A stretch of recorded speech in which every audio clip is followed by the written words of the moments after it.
Hello everyone. आज का हमारा टॉपिक है मोटिवेशन टेक्निक। ठीक है। मोटिवेशन इन प्रैक्टिस और मोटिवेशन के क्या क्या टेक्निक्स हो सकती हैं वो इस वीडियो में हम देखेंगे।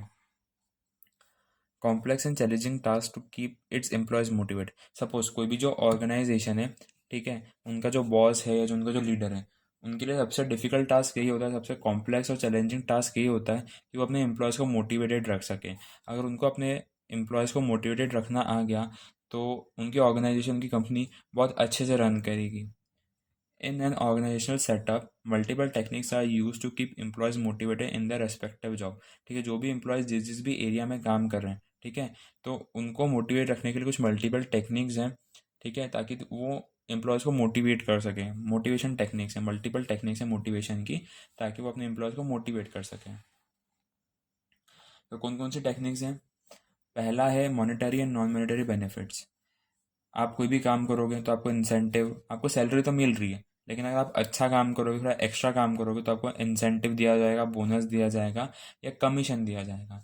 तो वो होता है monetary in terms of money. ठीक है, आपको कोई भी कैश में आपको पैसे मिले, कैश में आपको बेनिफिट मिलेगा अगर आप अच्छे से काम करते हो तो एक मॉनेटरी फैक्टर हो गया। नॉन मॉनेटरी फैक्टर मतलब होता है ऐसे मनी इंक्लूड नहीं हो। तो ऐसे कौन कौन सी चीज़ें होती है, जैसे कि गिफ्ट वाउचर दे दो आप अपने एम्प्लॉयज़ को, कोई इलेक्ट्रॉनिक गैजेट दे दो, कोई स्कीम दे दो। ठीक है। एक बार एक शायद गुजराती के डायमंड, गुजरात में डायमंड जो बिजनेस पर्सन था, उसने अपने एम्प्लॉयज़ को कार्स और प्लॉट खरीदने के लिए बोला था एज एन इंसेंटिव, क्योंकि उसको प्रॉफिट बहुत अच्छा खासा हुआ था। ठीक है। तो वह था नॉन मॉनेटरी में, उसको इंक्लूड कर सकते हैं अपन। फिर आता है जॉब एनरिचमेंट। जॉब एनरिचमेंट मतलब होता है रिस्पॉन्सिबिलिटी देना। ठीक है। अगर आप अपने ऑर्गेनाइजेशन में से आप बॉस हो, अगर आप अपने एम्प्लॉय को कोई रिस्पॉन्सिबिलिटी दोगे, उनको कोई काम सौंपोगे, ठीक है, तो वो अच्छा फील करेंगे, वो अपने आप को एक ऑर्गेनाइजेशन का पार्ट समझेंगे, ना कि एज ए एम्प्लॉय कि आप भी बहुत मैटर करते हो उस कंपनी के लिए, उनके बॉस के लिए। ठीक है। तो उससे क्या होता है, this increases the confidence level of employees and maintain their interest in work which in return lead to increase in productivity.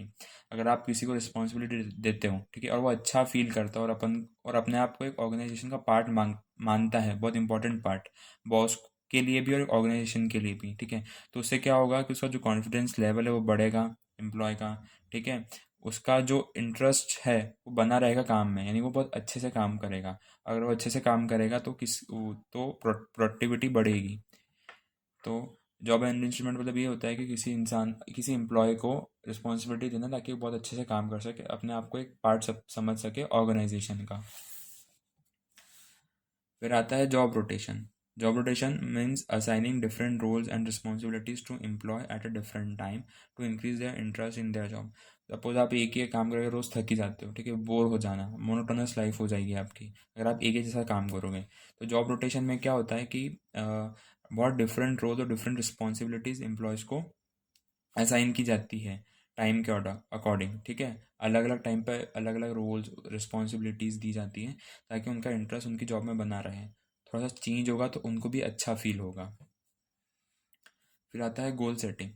Goal setting means होता है certain goals are assign to employee to invoke their participation which leads to more committed towards the goal.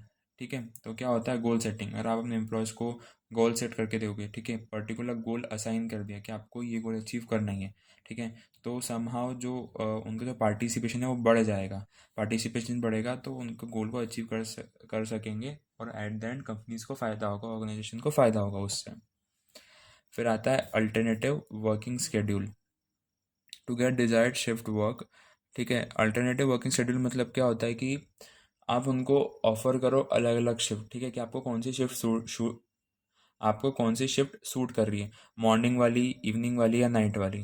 ठीक है। Usually क्या होता है, कुछ students रहते हैं जो कि पढ़ाई के साथ साथ जॉब करते हैं, तो उनको नाइट का या इवनिंग का जो शिफ्ट है वो सूट करता है। अगर आप शिफ्ट उनको देते रहोगे, उनका जो वर्किंग शेड्यूल है, ठीक है, वो ऑल्टरनेट करते रहोगे या उनके अकॉर्डिंग आप चलोगे कि उनको जो सही रहता है, तो उससे वो काम भी अच्छे से करेंगे।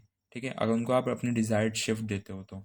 ताकि और ऐसा क्यों होता है, वो अच्छा काम कर सके क्योंकि वो बैलेंस कर पाते हैं अपनी वर्क में और अपनी रियल लाइफ में, जो उनकी पर्सनल लाइफ है उसमें बैलेंस कर पाते हैं। ठीक है। ठीक है।